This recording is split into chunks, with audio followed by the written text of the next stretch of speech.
Season 1 unfolds like a slow-burn thriller, beginning with Ethan and Maria Cole settling into what they believe will be a peaceful new life in Briarwood Ridge.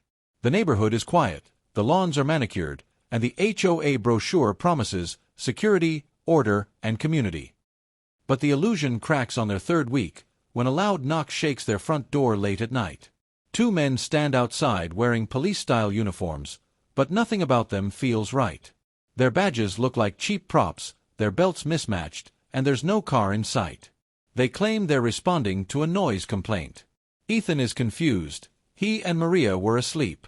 Before he can answer, Maria steps forward, calm and cold, and shows her U.S. Marshal badge. The men freeze, exchange panicked looks, then sprint into the darkness. The next morning, they speak with Gordon Harrington, the charismatic HOA president who insists the HOA had nothing to do with any enforcement visit. He apologizes with rehearsed politeness, but his eyes linger too long and his smile is too controlled. Maria leaves uneasy. Ethan notices that when Harrington thinks they've walked away, he immediately begins texting someone with obvious urgency. Over the following days, Ethan starts talking to neighbors. He discovers that multiple residents have had surprise compliance inspections, late-night knocks, and even break-ins that were later explained away as routine safety checks. But everyone is terrified to confront the HOA. Some families moved out without selling their homes, just left everything behind. Something is very wrong. While Ethan looks into neighborhood history, Maria checks the descriptions of the fake officers. No matches. No off-duty local cops. No private security firms registered with the state. She sees an unfamiliar black SUV tail her twice on the highway. That night, she and Ethan find a silent drone hovering near their backyard. The next day, a neighbor, Lucy, knocks on their door with trembling hands. She says she's been fined thousands for refusing to surrender her house keys to the HOA. She confesses she received an envelope from someone who wanted to expose them, but she had been too afraid to look inside. She gives it to Ethan. Inside are photographs showing Harrington shaking hands with heavily armed men wearing tactical gear, another showing homeowners' doors being opened while they were away, and a spreadsheet titled Acquisition Targets. Their address is on it. Maria realizes the HOA isn't just corrupt, they're systematically targeting families, forcing them out, and flipping the properties for massive profit. Legally gray, ethically monstrous, and sometimes using outright criminal force.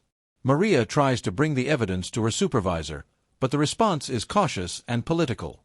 Because Briarwood Ridge is private property and the HOA is technically a legal association, the federal government needs more than suspicions, they need hard proof. She's warned not to escalate unless she has airtight evidence. That warning proves justified when, a week later, the fake cops return.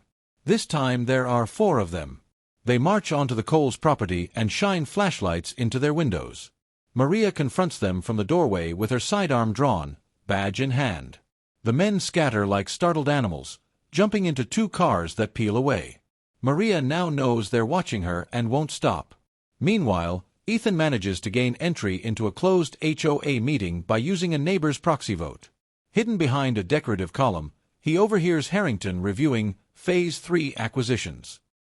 Their house is listed for seizure within the next 60 days under the pretext of non-compliance dues. Ethan also hears Harrington instruct board members to increase pressure on uncooperative homeowners and authorize enforcement visits if necessary. Maria installs hidden cameras around the house, anticipating trouble. It comes sooner than expected. One night, while she's out monitoring a lead, several enforcers break into their home with lockpicking tools and a forged violation notice claiming the Coles owe $18,000 in penalties. Ethan hides in the attic, gripping his phone, recording every word as they discuss, accelerating the eviction. He captures their faces, their voices, their discussion of Harrington's orders. Maria returns with a team of marshals she trusts.